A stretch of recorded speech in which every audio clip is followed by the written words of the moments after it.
Ireland's parliament has voted to approve the international deal to bail out its economy.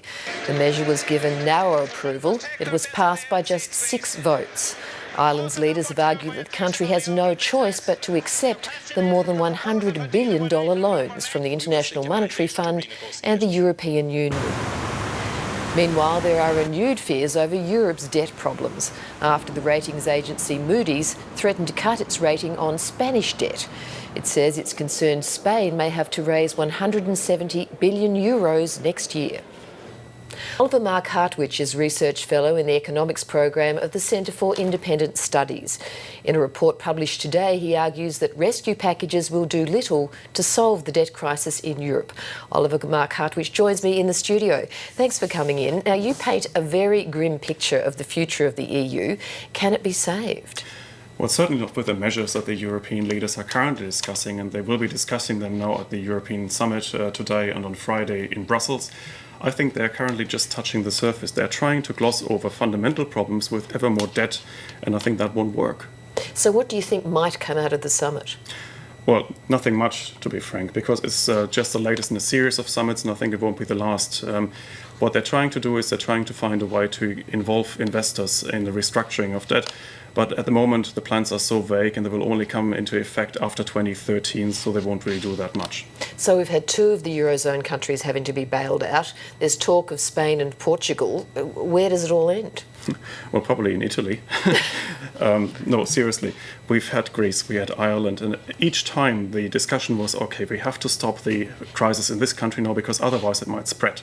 We've had it in Greece, well, it still spread to Ireland. We've had it in Ireland, and it may still spread to Portugal. It may come to Spain, it may come to Italy, it may come to Belgium, who knows? This crisis is not over, it's just started. So is part of the problem that they're dealing with each incident as it arises but not looking at the bigger picture because they're so busy dealing with each country's problem? Exactly, because the bigger picture is far more unpleasant for politicians to deal with. Remember, the euro was always a political project. There was never a real rationale, an economic rationale for a common European currency. It was a political project, and that makes it so difficult now to deal with the economic problems caused by the monetary union. One of the suggestions has been introducing common bonds. Could that work? Well, that's actually quite a cheeky suggestion because it comes from Luxembourg. Luxembourg has suggested that, and the idea behind European bonds is that there will be a common interest rate for the treasury papers from all European countries. So in effect, the Germans and the Finns and the Austrians would have to subsidize the interest rates for Portugal, Ireland and Greece. Now, it's cheeky coming out of Luxembourg because Luxembourg doesn't have much government debt, so in a way they wouldn't pay for it, but they're proposing it anyway. And that shows you the absurdity of the European situation, because there are 2 different interests now in European countries. Now, the idea that the bailout fund be set up permanently, I guess that also is just admitting that the problems are going to continue. Not only that, also extending the bailout fund. Remember, in May, European leaders agreed on a bailout fund for $1 trillion. Now they say that's not enough, and probably that's true. Because if Spain defaults, if Italy defaults, they would probably have to double that amount of money.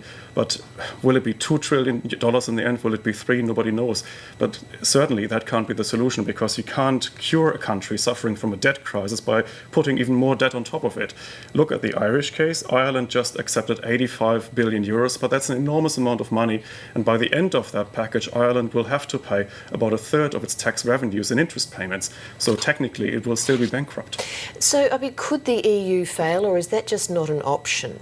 I don't think we should link the question of an EU failure to a euro failure, because I think it is well possible to dissolve monetary union without abandoning the whole European project. The European Union, in my opinion, should go back to where it was in the mid-1990s, when each country still had its own currency, when each country still had the option of devaluing its currency if it couldn't deal with the problems anymore. And I think that's where Europe has to go back to, because it was simply never ready for monetary union. So you're saying forget the whole euro and go back to the future? Kind of, yes. I mean, that's one option. They could go back to the national currencies, and I think that would probably be a workable solution.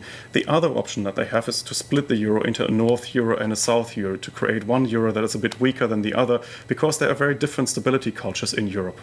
So it sounds like a really dramatic decision has to be made, but how likely is that? It's not very likely. given the current political leaders, because they have invested an enormous political capital into that monetary union project. It's a prestige project. They wanted to rival the US dollar. They wanted to create the new world's reserve currency.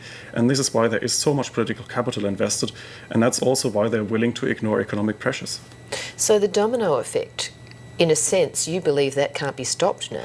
No, it can't be stopped because, again, if you look at the packages that were put together for Greece and for Ireland, they will still leave these countries technically bankrupt after the 3-4 years that they were meant to cover.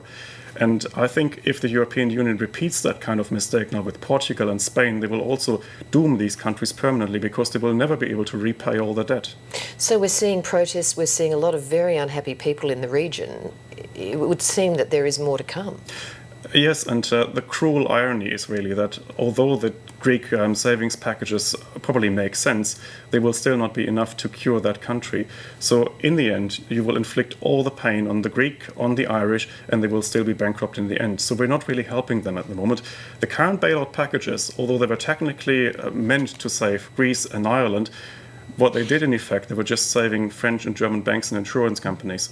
So the summit is not going to come up with a quick fix, clearly? No, there is no quick fix for the current crisis, and I think politicians are completely unwilling to face the reality. Well, that's all very grim. Oliver Marc Hartwich, thank you very much for talking to us today. Thank you.